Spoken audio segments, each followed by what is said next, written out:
The following program is the work of the broadcast students of the British Columbia Institute of Technology. BCIT magazine features news stories from around the Lower Mainland which were produced over the last week. Responsibility for the content of the show rests completely with the students and their instructors.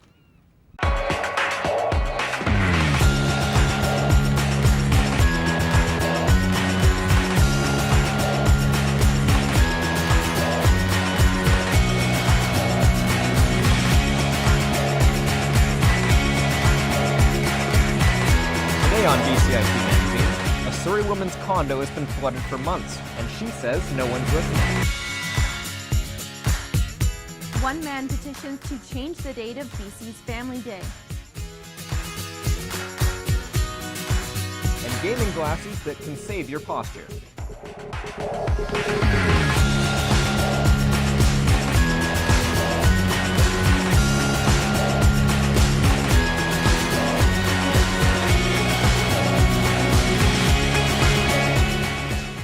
Welcome to BCIT Magazine. I'm Tara Harvey. And I'm Chris Brentlinger-Grant. We begin today with news from here on our campus, as Burnaby RCMP confirmed they're investigating a peeping Tom situation that happened at BCIT in November. Many students are now wondering why they didn't find out until now. We did communicate with the community last night from our president's office to ensure that they're aware that moving forward, we will ensure they're communicated in a timely fashion. Police allege a man used a mirror and a cell phone to secretly record students in the male washroom. Jason Chia-She Yang has been arrested. Now over to Surrey. A woman has been living in a flooded condo for 3 months now. She claims the leak would have been fixed by now if the condo strata was cooperating. Travis Prasad has the story. It first started with water coming through the ceiling. And since then, the water has seeped through the walls and into the floors. This fan, the lone defense against a damp living room. The condition of my home is completely unlivable. It's been falling apart and flooding since November. The only space available in my entire condo has been on this couch, day in and day out. Lund's bedroom has no heating and is missing insulation. The walls and floors both wet. She says the damage to her home could have been avoided if the condo strata was willing to help. They refuse to deal with me. Although I am paying funds out of my account that gets directly taken out of my bank account from Premier Strata. So I don't understand why this is taking over 3 months to deal with. Lund says it should be the Strata's job to fix the leak because it's coming from the balcony. The Strata is responsible to repair and maintain the common property at all times. And common property is the building envelope that keeps the outside from the inside. So if you've got water coming through that envelope, it is their responsibility to deal with that. We tried reaching Premier, the strata company that manages Tall Timbers condos, but our phone calls and emails went unanswered. All of Lund's belongings are packed in boxes to keep them dry. She says her condo no longer feels like home. It's not right, it's not fair, not morally, not ethically, in no way, shape, or form is this the way to leave anybody. There's got to be somebody responsible, and I want to know who it is. Lund is now getting a lawyer in hopes of unpacking her things sooner rather than later. Travis Prasad in Surrey for BCIT Magazine. Travis Prasad joins us now. So Travis, it seems like the strata has failed to fix the leak. Will they have to pay for the damage to the condo?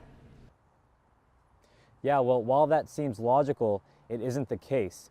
Phil Dugan, the strata lawyer you just heard from in the story, says that all strata had to do in this situation is hire a contractor to fix the leak. Now, if the contractor fails to fix the leak, the owner of the condo unit has to take it up with the contractor, not strata.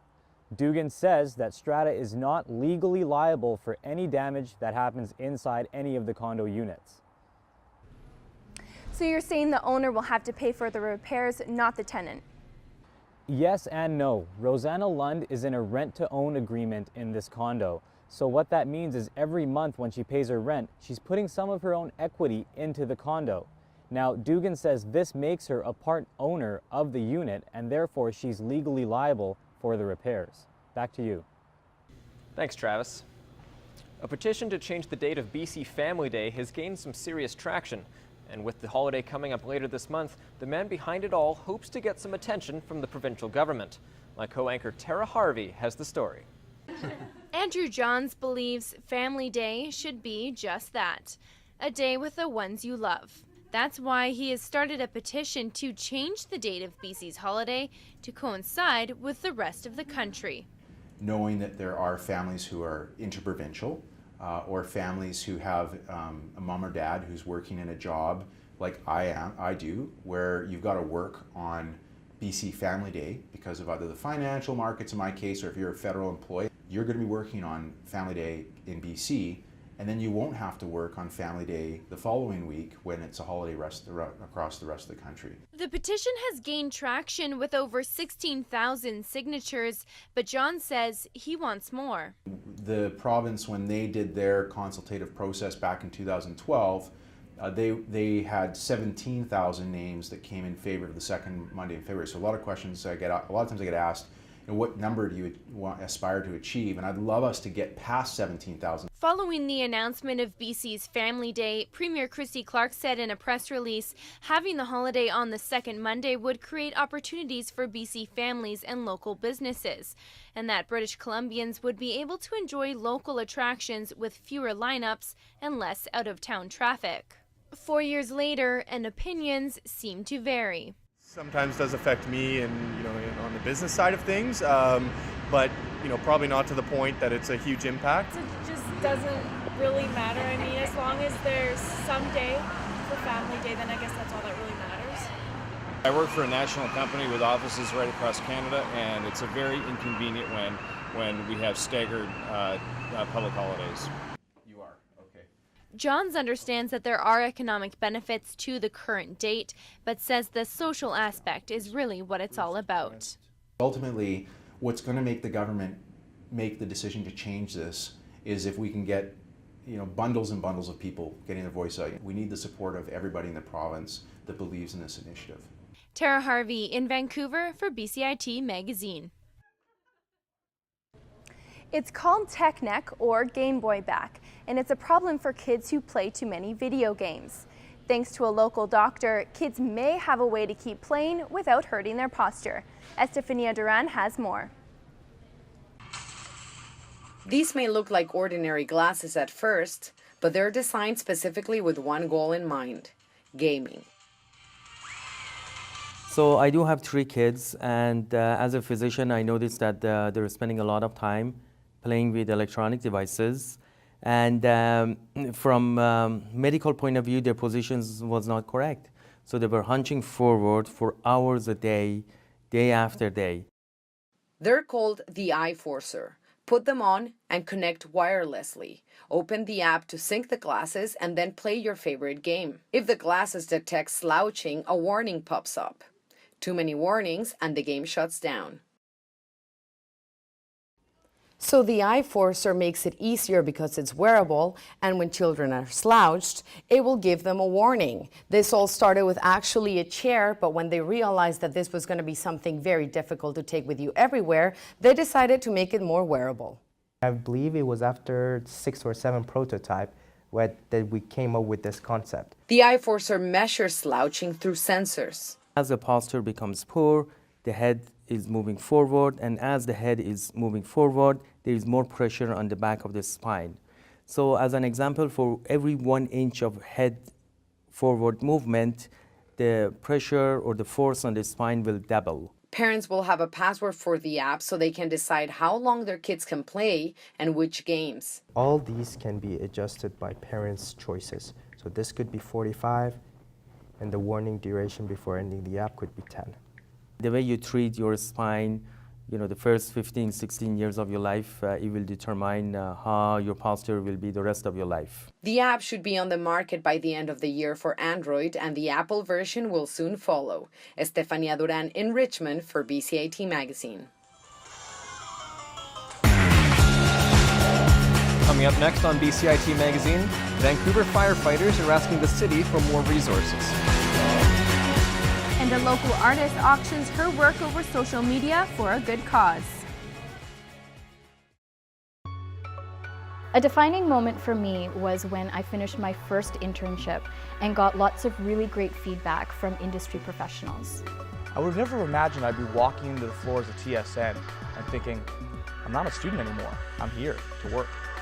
I will be starting a job with an investigative news program in Toronto, and I'm really excited to see that grow into what will become, hopefully, my dream job. BCIT Broadcast and Online Journalism, putting you to work.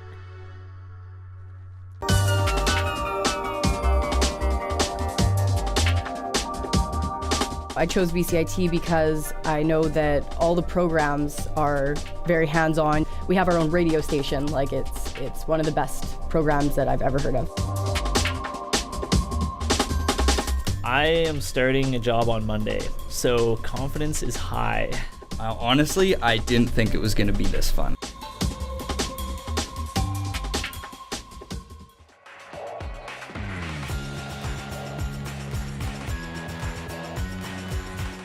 The Vancouver Firefighters Union is looking to Mayor Gregor Robertson for solutions to its funding issues. Emily Murray has more. This is a medical response fire truck. It's one of only 2 firefighting vehicles in Kitsilano, and over this past weekend, it was taken out of service. The reason? The Vancouver Fire and Rescue Services says it's due to a staff shortage, but the Firefighters Union says otherwise. Yeah, I think the real problem is we have a fire chief that puts budget pressures over the safety of its citizens. Certainly we wouldn't have had an issue at all getting somebody to fill that spot, either on Friday night or Sunday day. The union stated that 1 rig was already lost out of Kerrisdale. The loss of this second truck in Kitsilano now poses a serious risk to Vancouverites living in the densely populated west side of the city. Vancouver Fire and Rescue said in an email, "The issue to which you're referring is not one our office is able to comment on at this time, for a number of reasons." These are men and women that put their life on the line for their fellow citizens, and what we're asking for in return is some consideration for our safety on scene and certainly the safety of the public we're there to serve. The union is expecting a response from the city in the coming days. Emily Murray in Kitsilano for BCIT Magazine. We're now joined by Emily Murray. Emily, has the city inquired about staffing at Vancouver fire halls? Well, Chris, in 2010, the city actually forked out $400,000 to conduct a study that stated Vancouver firefighters actually need a staff increase. And how are Vancouver firefighters responding? The Vancouver Firefighters Union says they just want the right tools to do their job properly, and they're hopeful that the city will listen. Back to you. Thanks, Emily. The Academy Awards are being held on February 28th. Our producer, Lena Tanahara, sat down with film critic Lisa Coulthard on who should win on the big night. So Lisa, let's start with the acting categories first. Who do you think is going to win Best Actress? I think it's going to be Brie Larson for Room. She won the Screen Actors Guild Award. She's been getting a lot of buzz. It's an emotionally harrowing role, and it calls on a lot for an actress because she really doesn't have a co-star to bounce off of. There is the young boy, but it really is her on screen by herself in many ways for much of the film. And to portray the kinds of trauma that that character goes through is very difficult. And on the male side, who do you think is going to win for Best Actor? I think it's definitely going to be Leonardo DiCaprio for The Revenant, and I'm rarely this sure about who wins, but I'm pretty sure it's going to be him. He won the Screen Actors Guild. Leonardo DiCaprio has been a favorite in Hollywood for many years, and he has many Oscar nominations, but he's actually never won. So this role was talked about early on as the role that's going to get him an Oscar. And again, it is an emotionally difficult role. He's in the middle of the woods for much of it, but trying to survive, not with anyone else. And even for part of the film, his character is virtually mute. He can't even speak. He's that injured. So you have a character who's really, a performance that's really focusing on facial expressions, gestures, and calls on all the skills that an actor has. And what about Best Director then? Best Director, I'm going to go out on a limb and I'm going to suggest that it's going to be George Miller for Mad Max. That's a surprising choice almost. It's very mainstream. It is mainstream. Mad Max does have several nominations, but they're mostly in the costuming, special effects departments.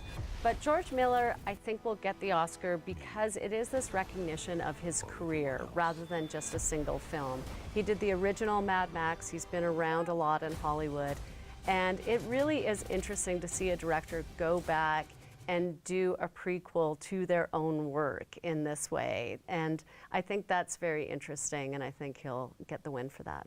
And finally, the most coveted prize, Best Picture. Best Picture, I think we're going to see a bit of a surprise this year, because often Best Picture is the same film as what won Best Director or that one of the acting awards goes to. But I think this year, I think the Best Picture will be either Spotlight or The Big Short. And why those films? I think, and I'm leaning towards Spotlight, and I think Spotlight because it is a socially significant film and it's a newspaper film. Hollywood loves newspaper films, and it ties into this idea of investigation, justice, setting things right for the record. And I think there's a lot of appeal for that. And I think the awards are going to want to reward the film for that kind of social significance of its message. And this year's Oscars, they have come under a lot of criticism for its lack of diversity. Could you speak on that? The lack of diversity is, in fact, really notable, especially if we contrast it to the Screen Actors Guild Awards, which had a much more diverse range of nominations and wins. In part, that's because I think television is more hospitable to diversity than film currently is. Contemporary American cinema has become exceedingly white. So I would be in line with what Spike Lee says here, that the problem is not just who was nominated for the Oscars, but the problem is one of what films are being made in Hollywood today and what are the roles for African Americans, Latinos, and other people other than just white people. And there's also the makeup of the Academy itself, which is dominantly white, and it has also in recent years been criticized for being above middle age, so a little bit out of touch with what a lot of people are going to the movies for. So I think we need to see a shift in the way the Academy works and a shift in filmmaking as well as a shift in the Oscars to focus on diversity more. Well, thank you so much for your time today. Thank you. Back to you. Thanks, Elena. A local artist is combining her talents with social media. Sophia Pirani has more. Meet Marissa Powell, a local artist who has challenged herself to paint 100 watercolors in 100 days to raise money for BC's environment. She kickstarted the project on January 1st by inviting eco-minded locals to submit their photos and stories describing one small action they do to help the environment. Now, with a month of momentum under her canvas, she's opening it up to the public to participate. Being able to recognize those folks in our community that are doing something really dedicated and unique with their life and don't always get the recognition for it. So it's been really cool to just take a moment and listen to people's stories and that sort of thing. It's kind of what I'm interested in, is how can we live really, really rich, abundant lives, but still be making like daily actions that support the wild places we care about. By tagging Marissa on Instagram and using the hashtag #ThisWildRoad, she is then able to pick her photo of the day. Formatting it to a small square, she then auctions the painting on her page, with 50% of proceeds going towards Pacific Wild, an organization she admires for their dedication towards our province. One of the big challenges for a small group like ours is to find ways for everybody to contribute, which is why we were so excited about Marissa's project, whatever amount it is, and keen to work with her to make sure that the donation goes towards a project that she feels passionately about. With 68 days left in her initiative, Marissa is sure that she will be able to make a valuable impact with her artwork. Sophia Pirani in Vancouver for BCIT Magazine. Coming up next on BCIT Magazine, a charity project continues to grow thanks to 3 local women. And the BC Lions introduced their coaching staff for the upcoming season.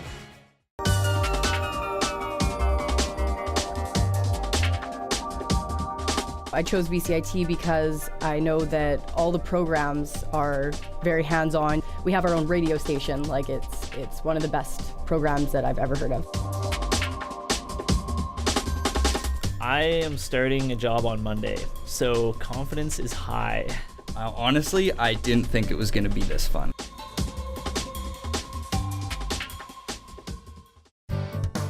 Standby graphics, ready, camera one. If you want to experience the fast-paced world of news, today on BCIT Magazine, striking, make magic on a movie set, frame, and action, or bring your creative ideas to life, BCIT's hands-on training will get you started. BCIT Television and Video Production. Your possibilities start here. Did you know BCIT has a 77-seat planetarium right behind me in SW3? Grab a pillow, lie back, and soar into the stars with David Bowie on the Sweet Sound System. Showtimes are every Friday and Saturday night. Celebrate the Year of the Monkey at Lunar New Year Festival, hosted by UBC's Asian Studies program this Friday. Catch the lion dance at 10 a.m., followed by student performances and a traditional lunch at noon. See and hear the sensuous dance of tango with the Vancouver Symphony Orchestra at the Orpheum this Friday, February 5th at 8 p.m. Thanks for watching. That was this week's Community Calendar. 3 local women are giving away supplies to help those in need stay warm over the winter. Estefania Duran has the story. These are all strangers, volunteers who've come together to keep others warm as part of the Get Warm project. The project started 5 years ago by 2 sisters and their best friend. I got started with the project because Shauna, Sarah, and I saw a need for it, and we felt like it was our responsibility to do something about it. The 3 Vancouverites started by giving away their own clothes. Then the project grew and others got on board. It just got to the point where all of our sharing online really tapped into people who are looking for opportunities to contribute or to help out in different ways. And every single outreach day, we have different faces that we might not have ever seen before. Today, the group is preparing more than 100 bundles of blankets, mittens, socks, food, and toiletries. These outreach days happen twice a month from November to February. Each winter, they hand out more than 1,000 bundles, making a difference to many in the downtown east side. The fear of this separateness between us and them is really eliminated in the experience of when people get to hand a warm blanket to a complete stranger. Volunteers always go to the corner of Main and Hastings to give away the bundles. It wouldn't be right not to help or not to do something when you can. I think inherently most people are good and they want to help. So I think it's just the right thing to do. And they will continue to help because they can. This will probably be in some capacity going on for our little family for years. It's just, I think it's part of who we are as a family and who we are as people. Their last outreach day of the year will be on Sunday, February 21st. Estefania Duran in Vancouver for BCIT Magazine. The BC Lions 2016 coaching staff has been officially installed, and it's a bit of a throwback. Emily Murray has the story. I believe they're going to be an extension of myself and the BC Lions in creating units that'll make this football club competitive, and it'll make this football club what we want it to be. It seems as though Wally Buono is getting his old gang back together for the BC Lions' upcoming season. The coaching staff was formally introduced by Buono, who, as previously announced, will be returning to the role of both general manager and coach. Highlights of the staff include the return of Kahari Jones, a former Lions quarterback who will be the offensive coordinator after serving as receivers coach last season. Jones was excited to announce Dan DeRazio, another familiar face, as his O-line coach. As good as of an O-line coach as there is, and pays great attention to detail, and very happy to have him back with me, and that's Dan DeRazio. DeRazio helped coach the Lions in 2003. During his career, he has seen 6 trips to the Grey Cup, winning 4, a trend Buono hopes stays with the Lions. We have to build a football team that's going to be competitive. That's going to excite the fans, and and that's obviously on myself and the coaches. The last time Buono served as both head coach and GM of the BC Lions, he guided them to a Grey Cup. Emily Murray in Surrey for BCIT Magazine. The 99th Grey Cup to your hometown BC Lions! This week we bring you the first in a series of special features on BC amateur sport, produced in partnership with Via Sport. Up first, we take a look at wheelchair curling. Their provincial championships were held recently in Richmond. Our reporter Colton Davies brings us more.